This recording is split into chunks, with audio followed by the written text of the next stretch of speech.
so rep your city. I really would appreciate if y'all roll with me. Feeling this music cause it makes me wanna step. And if you don't want it to, then you lying to yourself. Cause every time we party, we gon' have fun. I don't know about you, but I'm a rep where I'm from. The south side of the CHICAGO. Ain't gotta be related to me, but you're my people. We all equal, no big eyes and little you. Cause if you from the side, then it means we all crew. Right?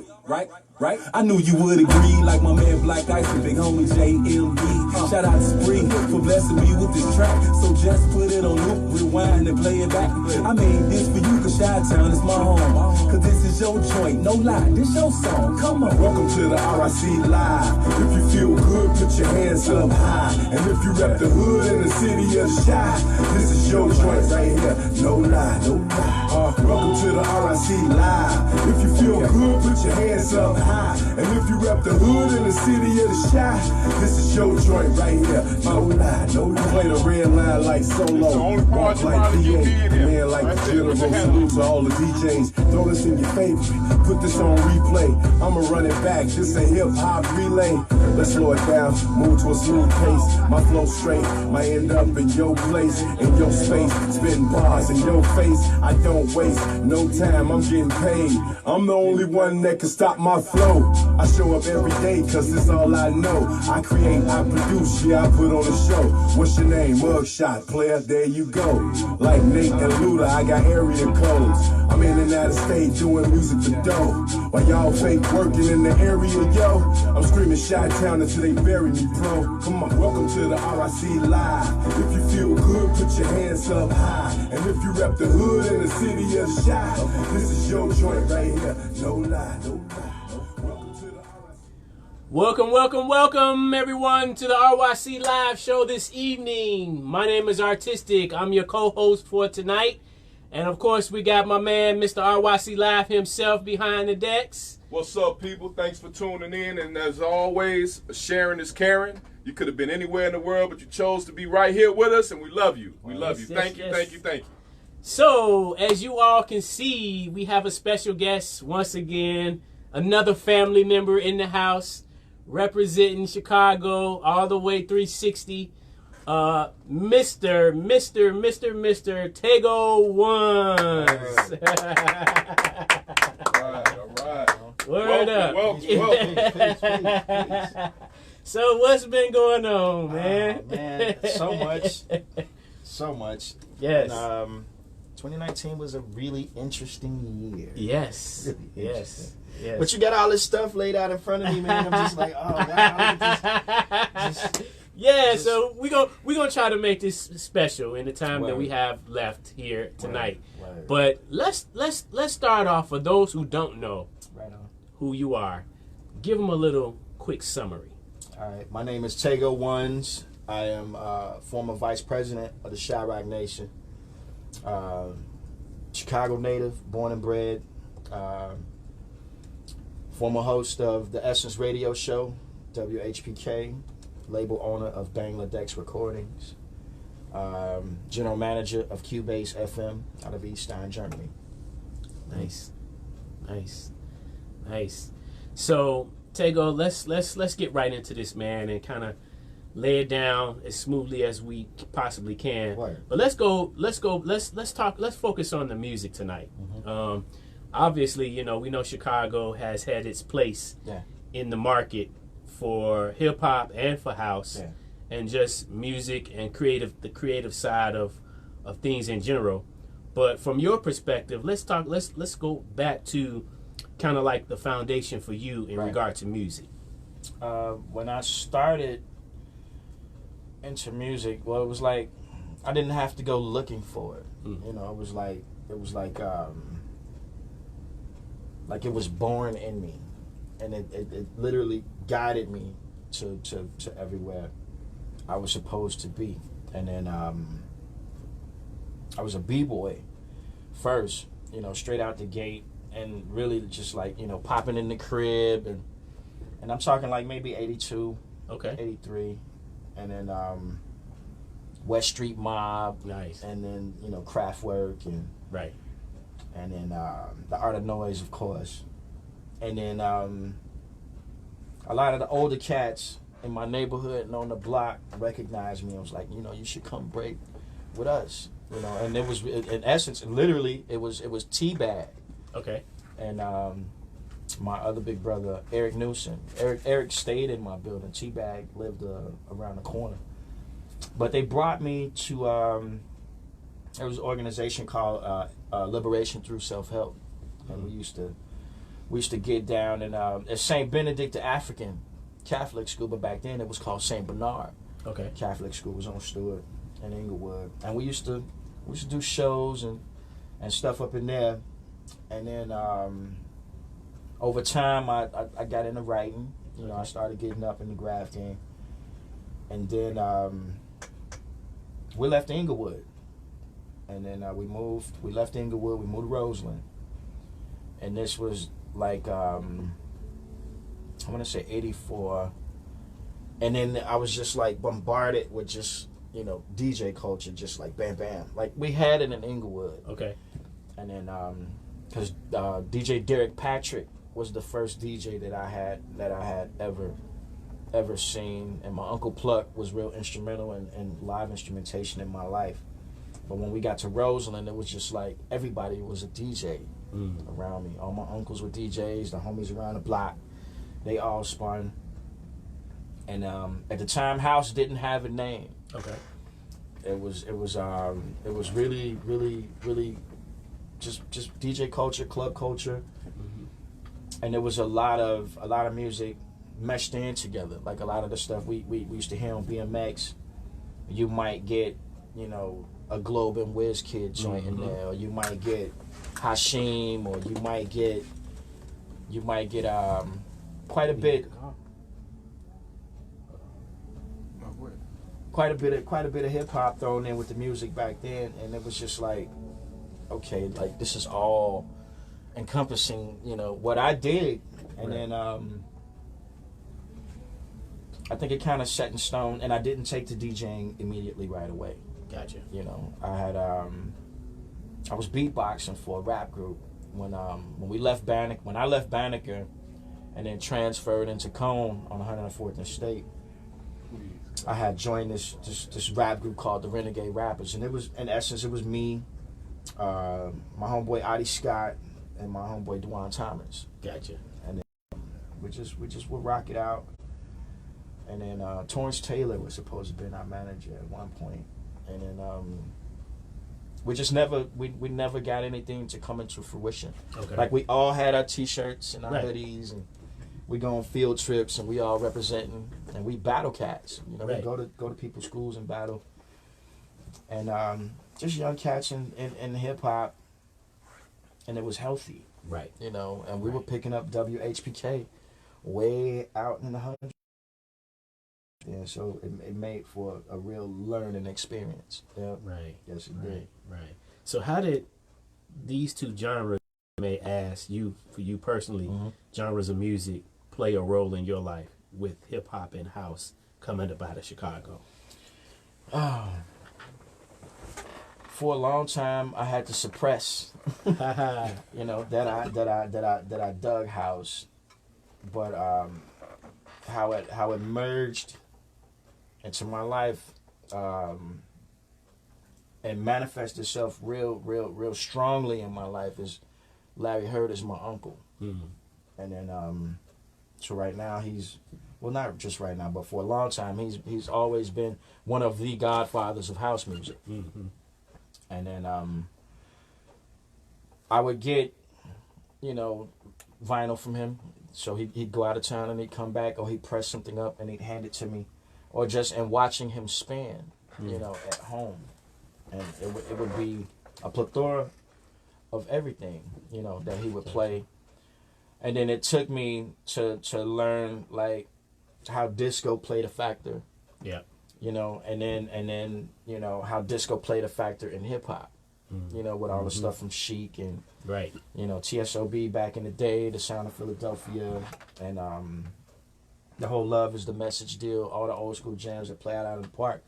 But being from Chicago, I can't really say that disco played a major factor into my hip hop life. Okay. You know, because coming from the b-boy era that I came from, we were electronic. You know, so we would get all the Arthur Baker and John Roby stuff, you know, all the cutting records, right? You know, the stuff from Sunny View with Nucleus, and, right, and all of that. So that kind of influenced the electronic side for me, for house. And at the same time, Chicago was finding, you know, cutting its teeth in house music at the same time in 84, 85, because we didn't have those huge New York studios with these Neves and these SSL consoles. So a lot of cats was banging out tracks at the crib, right? You know, and pushing it out. So that kind of shaped me going into house and techno, even though I had to hide it for a long time, because it was so much beef with house and hip hop back in the day that a lot of people don't want to talk about. Right. But me being from both sides of this particular coin, I can attest that, you know, there was a lot of elitist alienating going on in house music, keeping people away from their program. Young kids in hip hop, you know, we're gonna fight back, and that's really what we did. It took a while, a lot of damage control, you know, a whole lot of issues. Then the hip house thing came into play, and then that was a whole nother monster, you know. But I guess we survived it, right? You know, or whatever it was. But I still think that Chicago doesn't get enough credit that it deserves for creating techno. Okay. You know, I just don't think that we do, and we really do. Okay. Yeah. Speaking of which, educate us. What's a small portion of the history with that techno coming up out of Chicago? A lot of it was really like our early beat tracks or jacking tracks or drum tracks that came out of Chicago. Like a lot of the stuff that I play now is reminiscent of, you know, the older Larry Heard tracks or the older Virgo tracks, or, you know, some of the stuff that, like On and On, the Jesse Saunders stuff. A lot of the stuff that I play in modern techno these days are reminiscent of that Chicago sound. Gotcha. You know, even though, you know, Kraftwerk gets a lot of credit for being instrumental as an influence to techno, but that 4/4 with them swinging 909s, that's a Chicago thing that I don't think we get enough credit for, and we actually should. Yeah. Wow, that's interesting. Yeah. So because obviously Detroit is getting Detroit definitely, because that's our sister city, and a lot of people don't even understand how that history factors us in with Detroit. Detroit has been alongside Chicago since the beginning of this, and we always talk about the disco demolition, you know, with Steve Dahl and all that sucker shit, but even that day, that was a Detroit Chicago baseball game that day. Right. You know, so from that, you know, Detroit and Chicago has been side by side, and Detroit has treated me very well. That's what's up. And then the fact that it's taken, you know, later generations to be able to finally merge us together is a beautiful thing, and we get to write the history. Nice. From an inclusive perspective instead of an elitist perspective. You know? Okay. So now let me ask you this, for the viewers: how many places have you worked in regard to radio? Oh man, quite a lot. Okay. The first radio station I worked at was actually at IIT in the 90s, and then I was there for a while, and there was quite a few of us there for a long time. It was a hip hop format, but we pretty much pirated the station. Okay. Like we just went in there during the summer, you know, and just jacked the station, and we played everything. We even changed the call letters. Oh wow. I didn't get to HBK on staff until 2009. Okay. So I would always guest, you know, and then now I am general manager for Cubase FM in Germany, and I'm also a resident DJ out of Fnoop Techno Radio, United Kingdom. Nice. Nice. Interesting. That's real interesting. You know, we kind of look at, you know, obviously this show is RYC Live, so this is Rep Your City. And we kind of look at milestones for a lot of individuals, especially when we bring them on the show, to kind of help share with the audience what shaped Chicago to become what it has become. Yeah. Now, obviously, you mentioned WHBK. How would you say, in your own words, in summarizing it, what that radio station, in terms of the college radio, Chicago, so to speak, in the realm that it has? Oh man, WHBK is instrumental so much for Chicago, and not only Chicago, for a lot of people's careers, because a lot of artists actually got their break at WHBK. And I'm not just talking about Chicago artists, I'm talking about major label artists. You know, NWA first got their records broken at HBK. The same with like Compton's Most Wanted and a lot of the Mantronic stuff, you know, that wasn't getting the light of day in the Midwest. WHBK was responsible for a lot of that.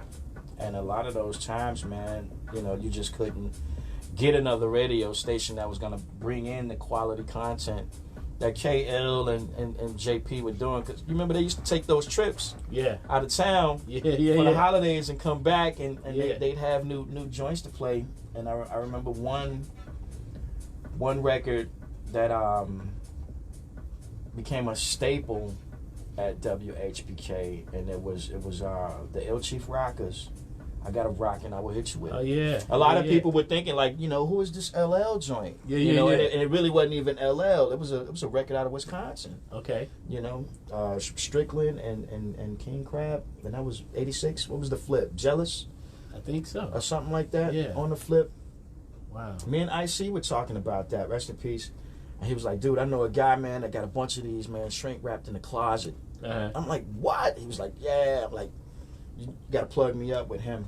But back to WHPK, it's if you run through the history of radio in multiple markets. So let's say you even run down the line on the West Coast market, or you're checking out the markets from the South, or you're checking out an East Coast broadcasting market. There is no other FM radio station in the world that has the longevity of being the longest running hip hop radio format in the world. Wow. Other than WHPK. Wow. That's it. Wow. Still to this day. Wow. And we caught some flack when JP retired. We had there was a couple other Chicago radio stations like, oh yeah, you know, well, we got it right now. They beating their chest, and we're, you know, and we still had to fight for that voice because we were still here. You know, I was still at HPK.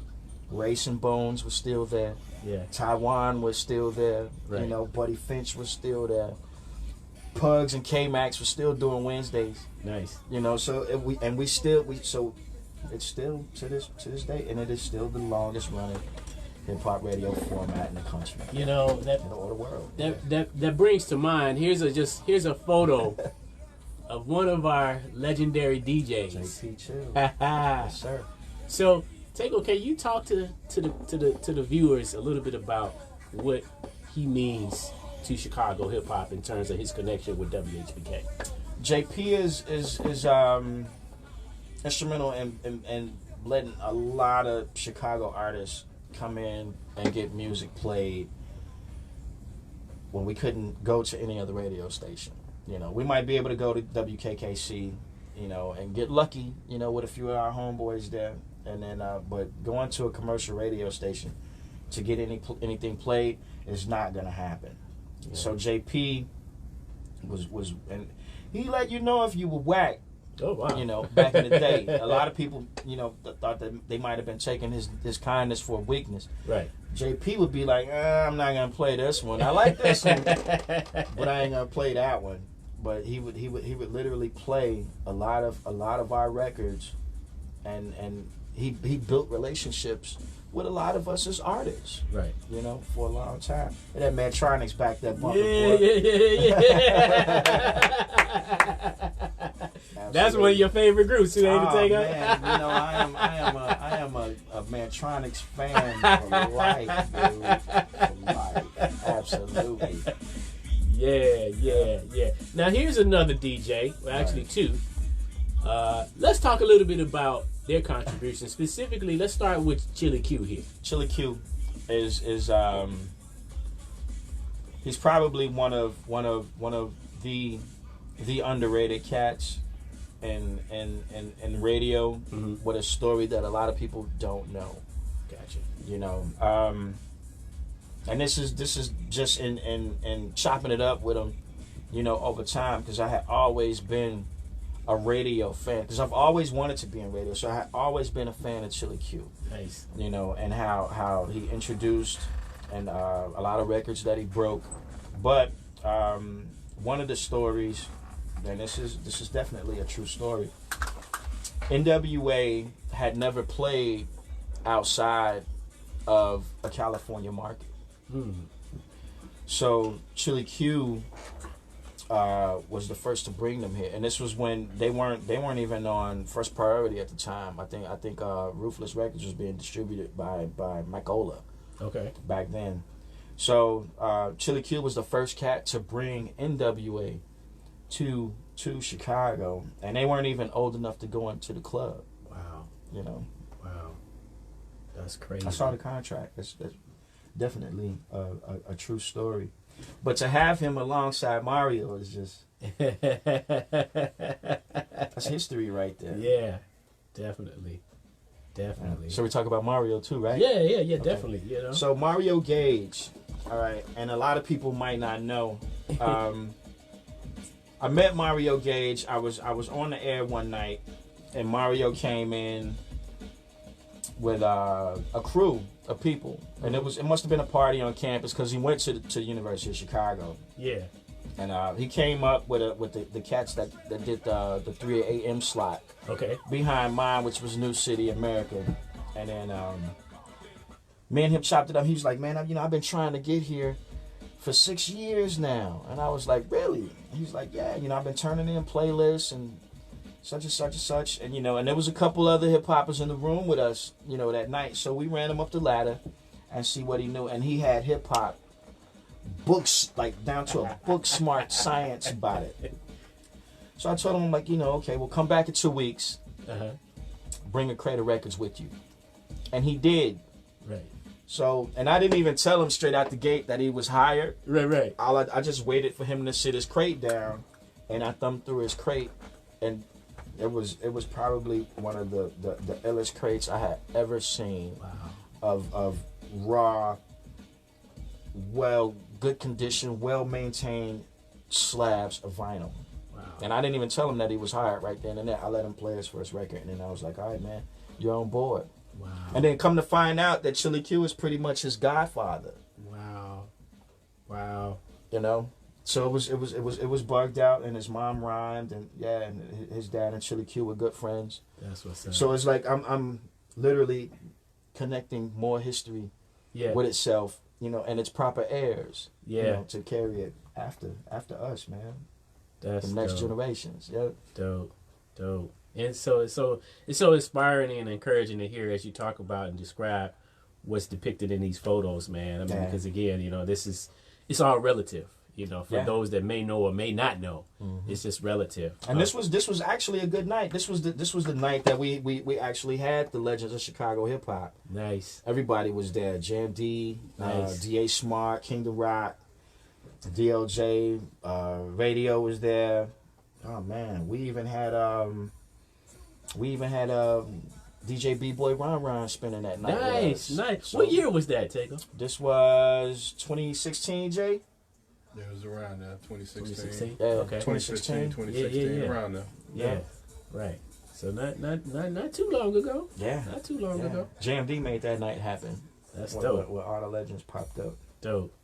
Pretty cool. Let's talk about this picture a little bit. I was a little curious because I seen these individuals throwing up Shyrock. Word. And I was like, Oh man, I got to know a little bit more about him. Okay. All right. So a lot of people might not know. This was a DJ battle that we judged at Gramophone, and this is Mark Fish, and that's DJ Form and myself, and they are formerly known as the Sidewalk Scholars. Okay. You know, which was a Chirac rap group, Vinyl. You know, and then I'm not sure what Fish is doing these days. Form is doing a whole lot of production, a lot of traveling, and he's been pressing up these really dope ass 45s, man. Nice. And Pseudo Slang, that's the name of Form's crew right now. Nice. Pseudo Slang. Nice. Yeah. You know what? Let's take a few moments to give some acknowledgments here. Let's see who's checking in real quick. Right. We got L1. Peace, L1. He said cool Keith. I guess he must have heard that. Right. Yeah, Steady B. Oh, maybe he just listing some stuff here. Let's see. We got Point Blank checking in. Peace, Peace. Shot rock. Yeah. Point Blank say peace. I remember them dedications. Point Blank sending out something. He always sending something out to somebody. Be like, JP will say it. Well, this is going out to them sucker MCs. You know what I'm saying?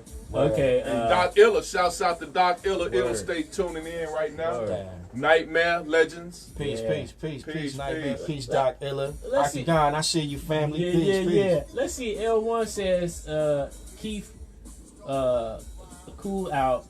They say what does it say here? It just jumped on me here. Let's see. Let me go back up. Says I fell in love with NWA. Got a fat girl on my job. They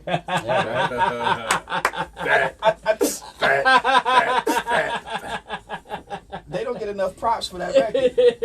You know, Fresh Easy E dude, kid on the block, and already got a fat girl on my job.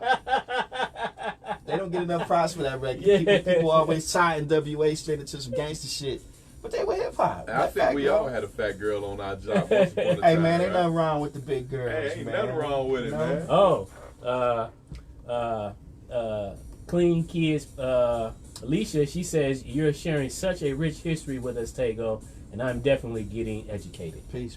Yeah. Thank you, beloved sister. Yeah, that's what's up. Yeah. So, it's inspiring. And, as I was preparing for tonight's show, I started thinking about some of the valuable milestones that you as a DJ and just, a lover and participant of hip-hop and just music in general. Yeah. Some of the contributions that you've been a part of in kind of laying down your footprint, so to speak. And we've had a couple of discussions, and one that came up in particular that I'd like you to talk about a little bit is this particular event that happened back in 1994. Now, first off, I want you to help people to understand what this was and what took place briefly, with this event, with you being a part of it. That was Rapping Tate, the great, that called me for that, and it was about this whole thing with Congressman Dolores Tucker taking a stance against rap music, and the censorship of it.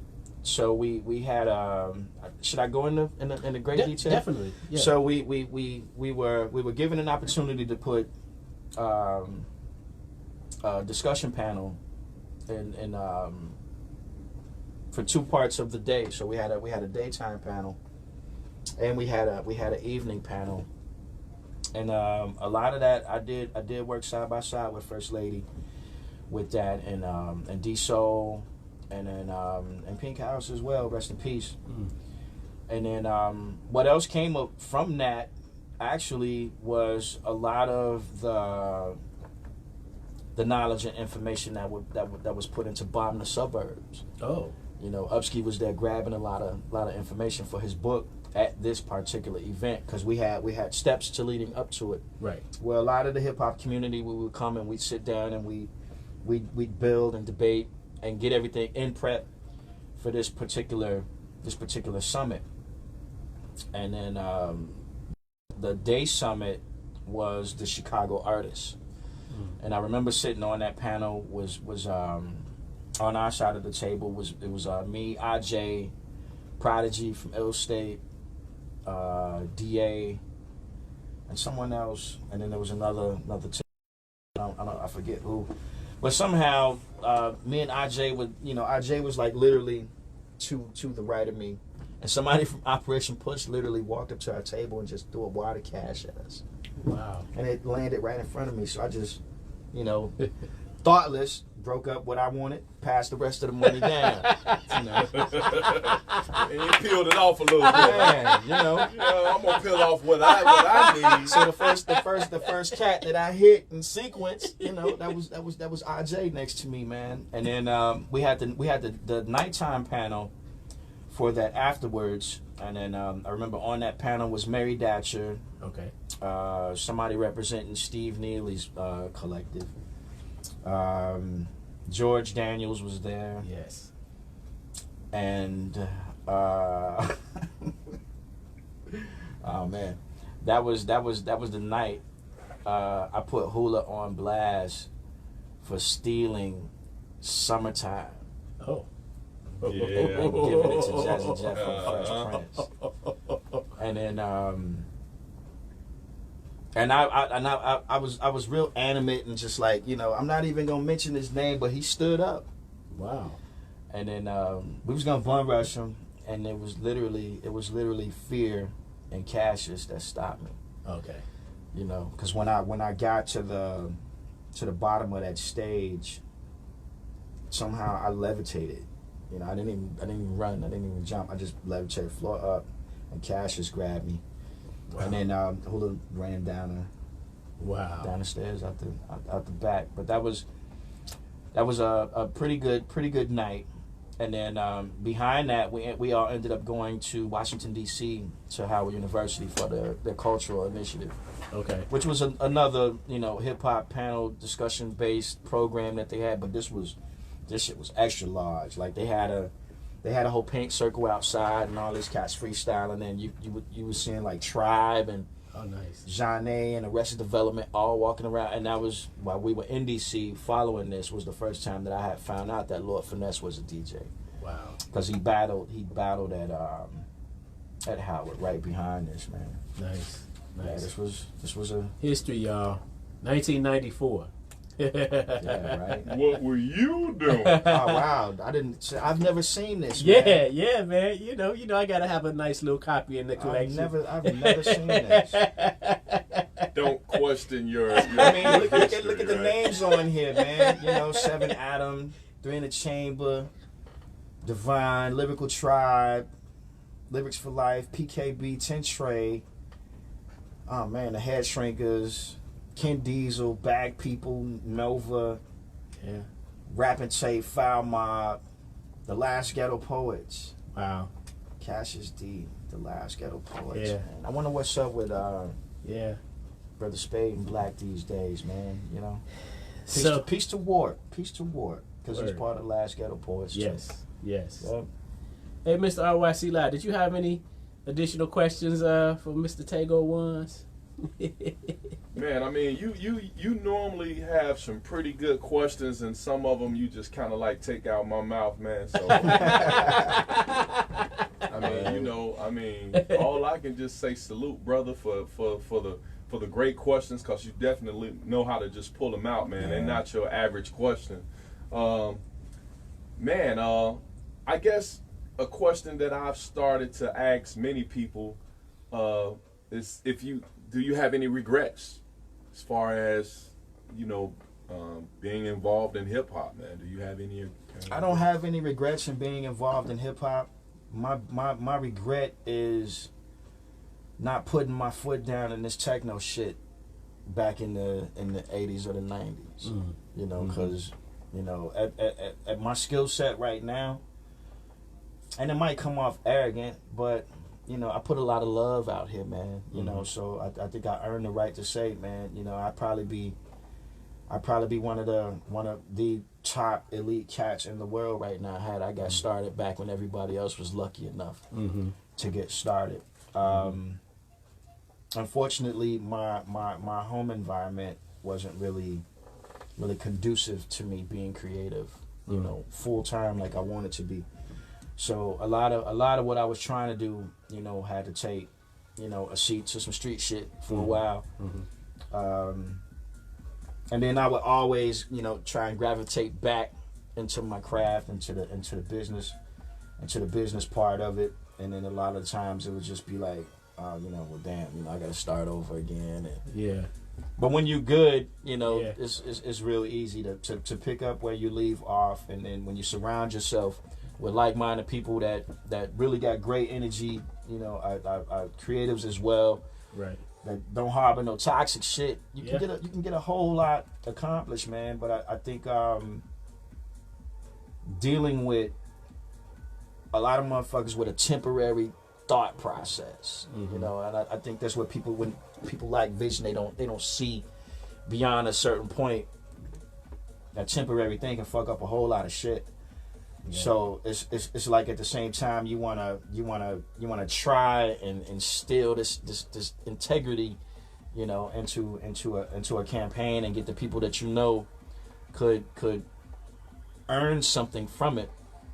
And I think that's my only regret. If I'd known what I know now back then, I would have got in a whole lot earlier. Wow. Wow. Speaking of which, man, you know, we lost a lot of brothers this year. Yeah. Specifically from our family. Yeah. You know, and we don't know. We're not promised tomorrow. We're not even promised today, you know, if we can make it through today. But we lost one of our legendary pioneers this year. And I want you to share your thoughts on what he meant to you in the legacy of Chicago. Quicksilver Cooley. Yeah. When I first met Cooley, we were actually on business, and then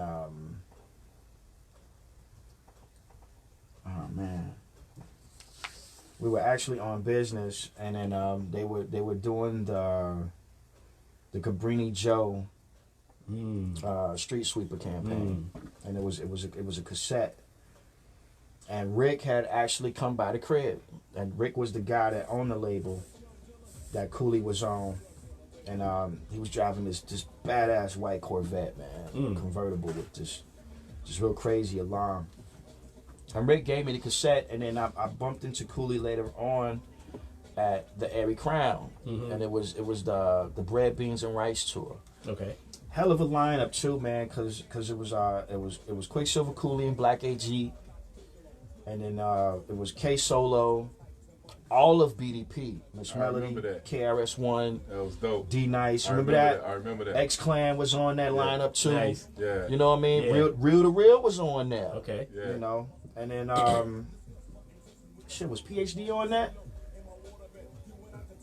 I'm not sure, but I do recall that lineup. Yeah. I don't recall. I didn't even get a chance to go, but I remember the promo of it. Yeah, we used to rehearse at the Rap Trap. Yeah. Back in the day, and then my dancers, one of their moms had went to the Nike outlet.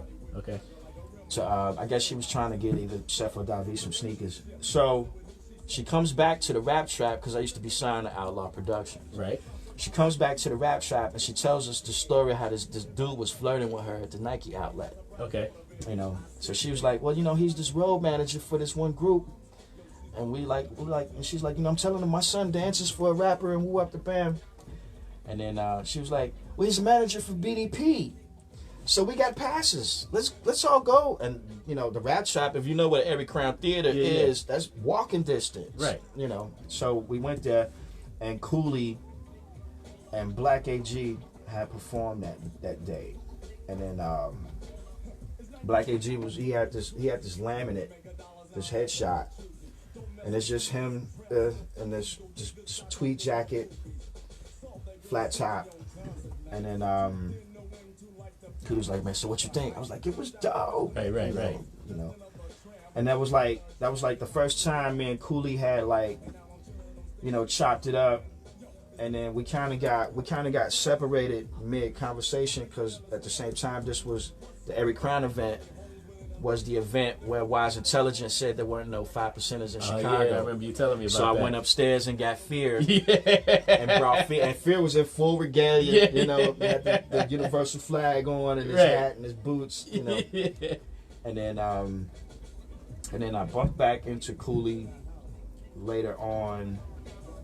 And then we were talking about production, and he was in Chicago, and he was staying with my homeboy Brandon. And Brandon I had known since I was like 5, so he's like my oldest friend on this planet.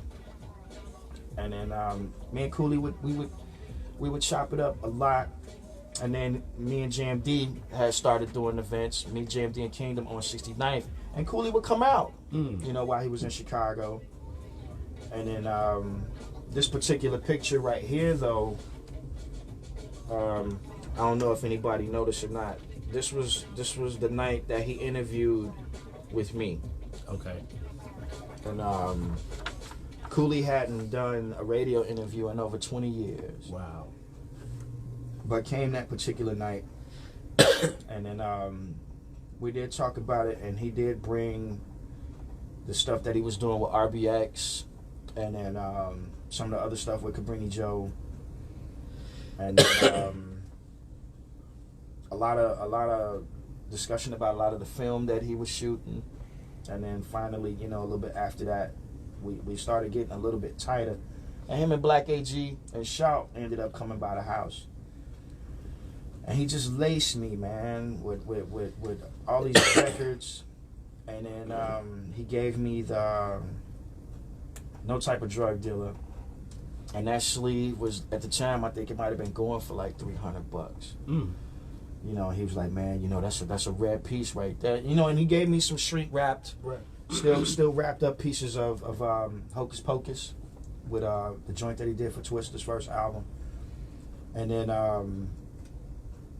I didn't know what to do with the No Type of Drug Dealer, you know, because I felt like, you know, I can't just harbor it and sit it in the crate, right? You know, with a bunch of other stuff that I got that I'm not playing, you know. So and I knew Mario had been looking for it, you know, and Mario was like, man, that No Type of Drug Dealer, man, they want $400 for it on Discogs.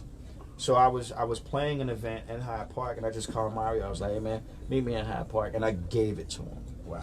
Because I knew he would keep it in rotation where it needed to be in rotation at WHPK. It needed to be there, man. And then when I got word that he was ill, was like the same day I found out the worst news, because none of us knew, you know? Yeah. And then yeah, it was like getting the wind snatched up out of you, man, you know, because we had kind of like how I feel right now, man. we had a whole lot of plans, man, you know. And I don't think a lot of people know the Legends of Chicago Hip Hop had an original production team, you know, starting straight out the gate, and it was literally me, Quicksilver, Cooley, Titan, and Riot, you know. And then Cooley had submitted an original score, you know, that I'm sure a lot of people haven't heard till this day, and I think maybe me and Jam D are probably the only people with a copy of that track. Wow. Yeah, and it's still an unreleased piece of material that he produced. Not a single sample in it. Not one. He was a hell of a producer and a hell of an engineer, man. You know, I used to sit through a lot of them sessions that they were doing out there in Head Bear, and Cooley always had an ear to mix down. You know, just. And funny, man. You know what I mean? Like, to let Cooley get you in a laugh, man, is that's what's up. Man, I'm trying to fight back tears thinking about my brother. Think I already failed over here. Quicksilver, straight up, man. That's what's up. That's what's up. And everybody was there, man. And I hadn't seen Rhythm in a long time, you know. And then it was good to see Rhythm in that whole circle. And then I wish I had been in my right state of mind to try and still pull us all back together, because JMD ended up getting the Legends another track from Donnell. Okay. You know, and I don't know if people know, Donnell was really instrumental in a lot of the production for Verbally Diseased. You know, him, Cooley, and Rhythm too. Wow. Yeah, AKA Slice. Yep. You know. Wow. That's what's up. But the good thing of it all is, you know, brothers are still doing their thing. Brothers are still active in some type of way, whether they change their names or not. But come to find out, if you're staying connected, if you're staying in the loop of things, brothers are still, you know, making some moves. They just took a different direction, may have changed, switched up the name a little bit. Right. You know what I'm saying? But yeah. That's what's up. Yeah.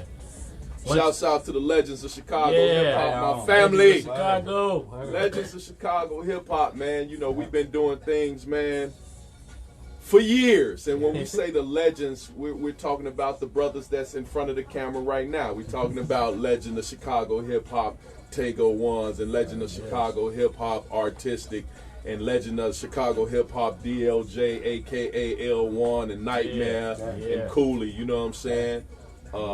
And we embrace that, and we hold that dear to our hearts, man. You know? Hey, Nightmare, where that Rampage track at, man? Shout out to my man, Most Definite. We see you. Word. What's up, Miss Bruce? Peace, I see you in the building, Bruce Love. Miss Love, how you doing? That's my Libra twin. She's checking in. Big Mike checking in. Big Mike, what's happening? Hey, shouts out to the Port organization, man. They out doing big things, man, all over the globe, man. Big ups one time to Analog Soul, man. She's in and out of the country on a regular now, you know. Just everybody. Shouts out to the Underground Power Hour, the one and only Dub C's, aka Double C. Yes.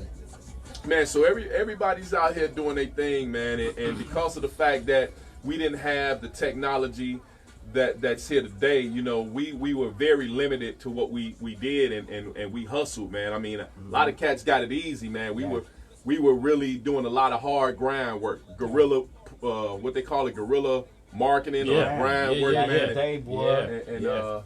I mean, you know, so there's no excuse today in which we want to blame it on our age, you know what I'm saying? Technology, okay, don't blame it on your age, man. This is a dream come true. All of the stuff that's happening right now that we wish were at our fingertips during that time is available right now. So what we gonna do with it? Right. You know what I'm saying? That's what's up. That's what's up. Whole lot of work, man, I had to put in. That's for damn sure. Yeah. And the people that I met along the way. Yeah. These cats don't understand the dudes and having to deal with a Jay Ross or a Lewis Pitchley. You know what I mean? They just don't. How many kids paid their dues on the Regal Theater stage in the last couple decades? Wow. You know what I mean? Wow. That's interesting. Opening at the amphitheater. Right. You know? Yeah. Hair Bears, CRC, Soto, Tone Zone, you know, places where you actually had to put down your recording game for real. Yeah. You know, ain't no cutting and pasting. Yeah. Hell no. You gonna punch and redo that shit right. You know, that's what you gonna do. I think that whole work ethic has changed, but at the time, you know, while Chicago was still one of the best places in the world to record, we had, you know, we kind of lost traction with the good thing that was happening on Record Row. And then if we'd have been able to just keep what little bit of the industry we had, instead of being forced into a dumping ground, I think we'd have been able to prosper a little bit further throughout the the late 80s, going into the 90s, and we'd have been in a better situation than Chicago finally got its voice in the digital age, right? Which sucked, but you can't fuck with our artists or our DJs. Yeah, Chicago got the best on the planet, man. That's what's up. Yeah. That's what's up. I was just thinking, man, and I want to ask you this, but how did you meet JMD? How did I meet JMD? Oh, wow. The first place I met JMD was in Ogden Park. It was 1896. It was Ogden Park, and there was an event Paul James did, and Dwayne Woods was doing the sound. Okay. Remember that roll up stage he had, Jay? Man, you taking me so far back. It was a stage Dwayne had on wheels. Yeah. Man. Okay. That was the first day that I met. That I literally had a conversation where I got to introduce myself. Okay. You got a good memory. He do. Excellent. But that wasn't the first place I met JMD. Okay. The first place that I literally met JMD was at the Hummingbird summer of '87. Oh, gotcha. It was the Hummingbird summer of '87. Gotcha. And then that was my first open mic, actually. Okay. And then Jinx won, the graffiti writer. Yeah. Beatbox for me that night. And Cassius D went up on stage. And Cassius went on stage as my bodyguard. Remember that was a thing? Yeah. Everybody in the B-boy stand. That's when Cassius D had his curl. He had his curl. He was rocking a jersey. Yeah. All these silver chains, these big ass Kumo Diaz glasses, and Kango, and he had a curl. Had his curl, yeah. JMD was there that night. Wow. Summer '87 at the Hummingbird. And that was right before June bought it. Wow. Yeah. That was the first place I met JMD. And then finally, we had started working together on 79th and Holman. We were talking about that earlier. Right. With and that studio was a hell of a camp, man. Cause on one side, it's me, Darren Brandon, right, Nature Love, right, and then I brought in AOK, and then on the other side, it's Donnell Silva, Ed. Then you got the whole Verbally Diseased camp. Right. You know what I'm saying? Then you got Philosophies over there. Cole Steele is over there. PD's over there. Ray B's is over there. Rhythm is coming in. Villain is coming in. Nice. Yeah. JMD is there. So we had this whole conglomerate of just productive and talented legends. Right. Right. Before we were legends before we were legends. I like that. You know what I mean? I was a teenage legend. But we got in a whole lot of work, man, because it was a lot that we were doing at the time, and we were dealing with a lot of P&D deals. Right. Dealing with a lot of production that we were slinging up out of there, and then at the time, I think Darren and Nature were doing a whole lot of stuff with Dust Tracks and Nightlife Collective, and I think Darren had a few pieces with Hitbone at the same time, and then Donnell had a bunch of stuff that he was doing with Verbally Diseased, and then what was Ed's little brother name? I don't know, man, but he had some nice stuff, bro. Right. Because Ed had a little brother that put you in a mind state of psychodrama. Yeah, what is his name? It's gonna come to me after once the show was over. Huh? Was it Los?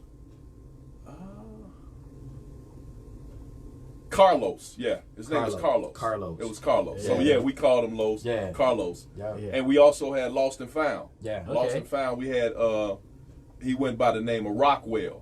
Okay. AKA Shadow. Nice. You know what I'm saying? And he, he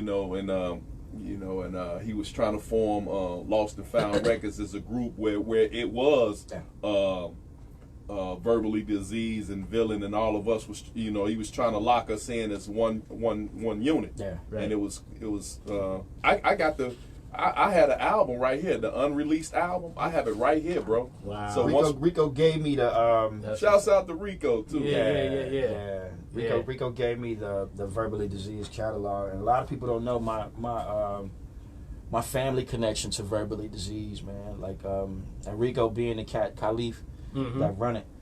My parents' wedding reception was in his family's basement. Wow. You know, so I've been. We've all been family connected, man, for so long, man. Yeah, you know, so long. All right, I need a copy of this, man. Yeah, I get you one. This the only one that's sitting here, though. I get you one, man. Yeah, you know, we gotta preserve this archival stuff that we got, man, and that's another reason why, you know, we've been doing what we've been doing on this show. Yeah. You know, because again, this is how we're gonna represent our city, and when we do it and we archive it, we're able to present it to the world. So that if they didn't know already, now they can learn and be like, oh, wow, I didn't know that. Hey, congratulations on the book, man. Oh, word. It's coming. Yeah. You know, it's one of those things that I feel like it's been missing for so long. Yeah. And I want to be able to go into something that I could read about my peers. Yeah. You know what I'm saying? People that I rock with. People that maybe I didn't rock with them. Yeah. But now I can learn about what they did when they did it. Right. You know what I'm saying? And it just don't exist. Yeah. So it's just like, I felt like, you know, at what point is it going to happen? You know what? Forget it. Let me just roll up the sleeves and get to work. Initiative. Somebody got to take the initiative. Yeah. You know? Everybody's sitting back waiting to see who's going to do what to help them tell their story. Yeah, you know what I'm saying? Yeah. Come on, man. I say it all the time, man. What better person that's going to tell your story than yourself? Then we have other people that's out here that can vouch for it, that was a witness to it. Right. You know what I'm saying? Right. That's certified right there. Right. Crack that fucking temporary thinking shit, man. Yeah. Yeah. I'm just going to put it out there, you know, not to say that, you know, I'm sure there are other people out here who embrace the culture of hip hop and decided that this is what they wanted to do, but you know, there's one thing to want to do it, and there's another thing to do it. Right. Now, if you wanted to do it, that means that you could have been in your bedroom and in your basement and never got out amongst the peers where anybody knew anything about it. Yeah. But then you had those who wanted people to know, and as we would meet one another, we would be like, you love what I love. You know what I'm saying? And that's how we became friends. Some of us became enemies before we became friends. Yeah, that's you know what I'm saying? But at the end of the day, we was amongst the things that was occurring to know and to recognize who was who. Yeah. So, and even to this day, you know, some people are suspect. Yeah. You know what I'm saying? Highly suspect. So, highly. You know, and which goes to the hip hop collage that the 2020 collage. Yeah. You know, it's some people that, you know, are not being vouched for. Yeah. And if they are, it's a little further up. You know what I'm saying? It wasn't back in the 78, 98 window. Right. You know what I'm saying? So that's not to take anything away from those who feel as if they did contribute to hip hop here in Chicago. Yeah. But, you know, I believe personally that it still shouldn't be some form of brackets. You know what I'm saying? Because I just feel that there's certain brackets people just need to be in, with no disrespect, not to take anything from nobody, but I just feel like there need to be separate brackets, you know, because again, there are people, man, who are not being acknowledged. That if it wasn't for them, others wouldn't be who they are today. Right. You know what I'm saying? Yeah. Right. So. Shout out, man, to the pioneers and the legends of Chicago. Quite a bit of that. Yeah, absolutely. Yeah, you know what I'm saying. Question, Taigo. So, did you do any other elements, or did you perform in any other the elements? Because and you look like you may have been somebody that picked up a spray paint can once upon a time, man. I don't remember seeing you break dance. Oh, I got down on the b-boy side for a very very long time. The painting, yeah, absolutely. I went to Hirsch, high school. And that was really where I became Shy Rock. And then high school for me was like fucking Crush Groove. You know, because we had a dominance in the school, man, and on any given day you could catch a battle in the hallway, you know, or you could get caught in the middle of a graffiti war in school, and like me, and this is all in the same school. Me, JVC, his little brother Nemo, Surf X, you know what I mean, Traxter, K-Tone, Ditto from the Rebels, you know what I mean, Kwame, Dr. Gory, Fear. You know, this is all of us in one school. We literally had we had graffiti wars. Yeah. In high school, and then how I came Chirac when it got solidified was when I made my pilgrimage to the Wall of Sin. We would literally walk from the train tracks at 79th Street, walk them all the way to Sin. Wow. You know. So that was from 79th all the way to 93rd and Kenbar. Yes. Wow. them tracks right there, Dobson. Yeah. Took you all the way to the Wall of Sin. Wow. Yeah. Wow. That's amazing. Took you to the Wall of Sin. Well, let me say this. Well, man, me and Art got some graffiti history we ain't gonna talk about though. Me and him in Fear. I can imagine. I can only imagine, man. You know what I'm saying? Yeah, we gonna talk about that on the cut. Yeah, You know what that's I'm graffiti saying? history. But for people that don't know, I came Chirac through the way of Basic. Absolutely. That's The what's Basic up. crew. That's what's up. What's up? Well, brother, I wanna personally say this to you, man. You know, you my brother, man. You've been good peeps, man, since day one. You the, like they say, the A1 from day one, bro. Word, my man. It never had any negative vibes, nothing, man. You've always been down to earth, man. You know, you like my brother. You know what I'm saying? I love you. I love you too, bro. Man, I appreciate your services, man. Thank you. I appreciate you opening your doors and allowing me, the legends, us come through, bro. And the fact that you held down HPK, man, when others decided to retire, right. and they selected the right person for the job, man. I'm so glad, man, that they picked you to fill in that spot, bro. Because anybody else, I don't think they would have lasted, bro. Thanks, man. So you did a great job upholding the legacy, man, and everything that they built, man. You just made it that much stronger, bro. Thank you. And for you to, when I heard that you were retiring from that over there, man, I was feeling some type of way. Even though I wasn't listening to the PK every week, Right. but man, just to know, you know what I'm saying, that like when you look back and be like, man, you would be like, man, so how? Now I gotta ask you. So how long were you there? I want to say from 2009, and then I started grooming Mario immediately. I want to say right around 2013, 2014, when I started grooming Mario, because I knew I was getting up in age, and I knew that my responsibility, you know, with the other stations that I was doing, I wasn't going to be able to give it full time to WHPK. So I was grooming the next generation to go in. I couldn't harbor that. Right. But I was there, I want to say about 9 years. You know, nine, 10 years. Even though, you know, all of us have been going there since we were babies, man. I think the first time I set foot in HPK, I might have been 12. But would you have ever thought that you would be that you? So you I knew. You knew that you Yeah, I knew. That's interesting. I knew. You knew that one day you was gonna be sitting in that chair doing that right there. Yeah. That's dope. Man, that's what's up. See, he knew it. He believed it. He put it in the universe, and guess what? It came to fruition. Yeah, and I didn't ask for it. That was JP. You just knew it in your soul. JP literally told me, "I'm leaving. If you don't take it, I'm gonna just close the format." Wow. That's how rough it was. Like immediately, you know. And I didn't go in by myself because Fear was my co-host at the time. Mm-hmm. It was going to be me, Fear, and Caliber 9, and we were going to try and bring in Third Rail as one of our other DJs also, but he couldn't come because he had a sparring accident where his leg ended up in a fucking erector set. So, and then fear moved, and then I just ended up carrying it for a long time by myself. But I did bring in some help. Like I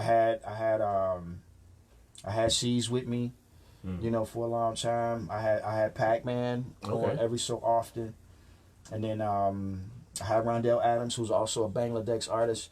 He was one of the residents as well. But then I had DJ Dottie B, and then I also had Mos Def at Illinois, you know, as my resident. So I was really trying to make sure, you know, Chicago was well represented as a whole in radio, you know, properly at WHPK. And then I would still be there had the University of Chicago had not switched its thought processes with what they call community members, you know. So yeah, like I said, for a long time when I stepped away, you know, I had to do some street shit. My own consequences, I had to back up out of that, you know. And then, but Mario was already put in play to carry it from there, and I knew he would be the perfect person to do it, you know. And I caught a lot of flack. I caught a lot of hatred for getting HPK, man. You know, there was a lot of people angry. Well, that's to be expected. That's to be expected. Which is fucked up. Why should we always have to expect bad when we're doing good, though, man? You know? And the people that's pissed off, man, and hating on the fact, knowing that if they had been placed in that position, man, they wouldn't have held up like that. Exactly. And they know it, man. Folded, So I don't think it's really addressed to the person that's doing, man. I just think that it's just a little bitterness within self, and they can't accept pointing the finger at themselves, so they got to point it at somebody else, man, just to get it off of them, because it's already a big monster on them. You know, it's like, that's man, a good point. That's a good point.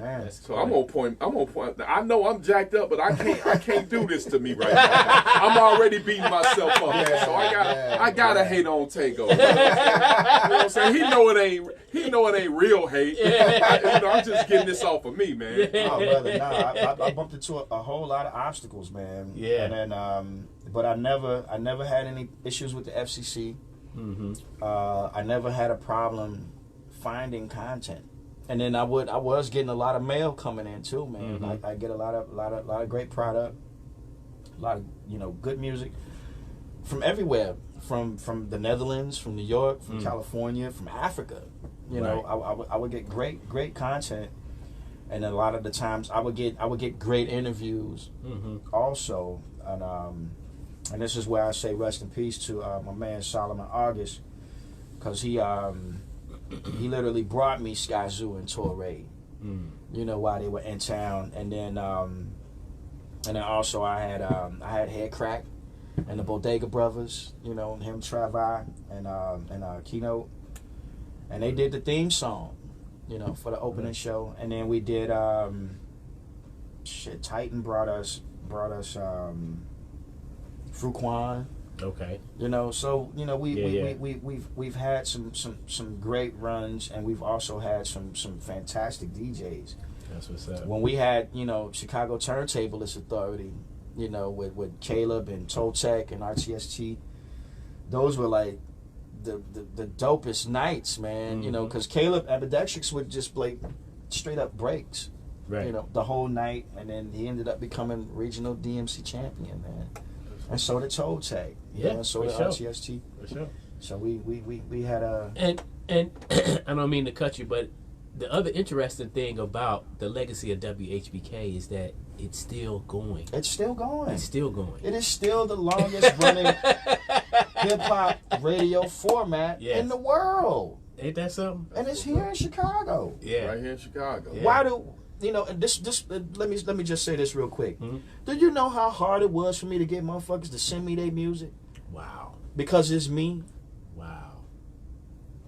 And here it is. Chicago is home to the longest running hip hop radio format in the world, still on the books with the FCC and in the Guinness. Wow.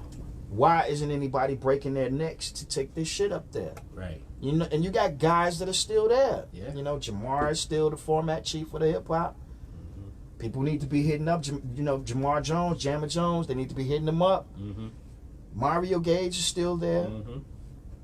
K-Max and Pugs are still there. Race and Bones are still there. Well, before you leave, you're going to leave all that information. Everybody is still there. Ain't that something? So there's no excuse why, well, we're not getting played. GCI is trapping us out. Right. Power 92. Okay, well, Third Rail is still at NUR. Yes. But he's only going to play that wax. Right. There's alternatives to getting that vinyl press these days too. You just don't know it. You ain't got to come out of pocket no more like you used to. Well, hey man, Taigo man, it's been a pleasure and an honor to sit here and listen to. And I mean, we only touched some part of it. Yeah, we only touched fractions of the history here tonight. Well, we definitely gonna have you back on the show, bro. I'm down, man. I mean, you're welcome here. This is home, man. The same way you gave us a key to your home. You have a key to our home. These are my brothers, right? What's up, Artistic and JMD. So we just gotta keep it going, man. So make sure that things fall in place the way that they're supposed to. Yes, sir. We got our hands in this, man. We've had our hands in this for a long time. Yeah. So we're not gonna just wash our hands off now, man. We've come too far. We've worked too hard, man. To just say, just to throw our hands up. We can't do it, man. We got our hands in this. So we gotta continue to make moves, bro. Right on. You know what I'm saying? Word. So for all of you, not anyone, but for all of you who are tuning in right now, if you would like to be a special guest on the show, you have to send us an email, pretty much a summary of why you would like to be on the show, and tell us a little bit about yourself, and someone will get back to you. Make sure you send that email to ryclive@yahoo.com. Again, that's ryclive@yahoo.com. You can be a studio audience guest or artist guest here on the show. We have a concert coming up. We're gonna actually have two concerts each year, but we have one that's happening in the month of July, which there are a lot of good things going on in the month of July. The Legends annual reunion, the Dub C's 2020 Summit, and a lot of other things. I still need to reach out to our legend brother Kingdom Rock just to kind of like get some info on the hip hop camp. Yes. But this is just a few things to mention for the upcoming year 2020, and if there are any events that's coming up that you would like for us to share on the show, let us know. Shouts out to Mo Man. Yeah. You know what I'm saying? Yeah, all this history over that's history, man. That's history. What? That's history, man. Yeah. It's like all the Boogie Boy stuff too, man. The Cash Money Brothers. That's what it is. Yeah. That's what it is. That's what it is. And we are looking for we are growing our team, but you have to be fit for the position, Yes. You have to be fit for the position. Yes. Fate Studios, man. Yeah, look at you, boy. You better just take some pictures of that. You can't leave with that stuff. Look, hey.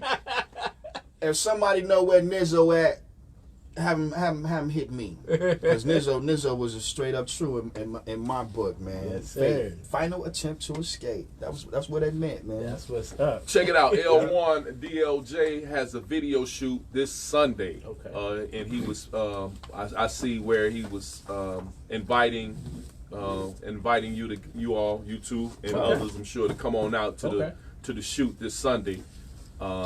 I don't know if he posted the information up because I only see what's in front of me right now. Okay. But got you, Dennis. Come out and support, man. Come out, man. Come out and show some support. Get involved in the cameo. B-Vax. You know what I mean? Who is that right there? That's B-Vax right there. Yes, Man, sir. tell him to smile in the picture next time. You know who he is, man. B-Vax. Yeah, we can see him. Yeah, I think that was all of the photos, right? Yeah. Quicksilver. Quicksilver Cooley, R.I.P. Quicksilver. Yeah. You know what I'm saying? Yeah, man. Yeah. So Yes. I think for the most part, you know, that's it on my end. I don't you know, shouts out to the platforms, man. You know, Unity by default, Underground Powwow, Midway, what are some of the other? Hood Radio. Yes, Power Style Radio. Also, Crucial Rhythms. And the J. Lamar. Oh yeah. He does know? this show on I believe it's Wednesdays or is it Tuesdays? Tuesdays. Tuesdays. Who else? Did you stop by Shops on Tuesday? No, I didn't. It's Queen. What's her name? She gonna get me. She gonna get me. She gonna get me. Queen Radio. She gonna get me. Gypsy Queen. Gypsy Queen. Okay. Queen Radio. You know what I'm saying? Yeah. We ain't hating. We love everybody. You know what I'm saying? We putting it out there. RLCL movement, Solo Red Line, man. Yes. It's everybody out there, man, that's making moves, man, and grinding real hard trying to get it, man. The grind ain't always got to be the same grind, but you know, grind is grind, man. You know what I'm saying? As long as you grinding, you know what I'm saying? You know, everybody got a different grind, man. You know what I'm saying? Also, shout out to Red Cup Radio on Wednesday nights. That's DJ Han Solo and the crew. That's what it is, man. Yeah. So, man, can you give us some words, man, to our viewers, man, of inspiration or something, man, just to take us out with a bang, man. Absolutely. And, you know, give us whatever you went through in 2019, don't carry none of that shit with you in 2020. Be peaceful, be productive.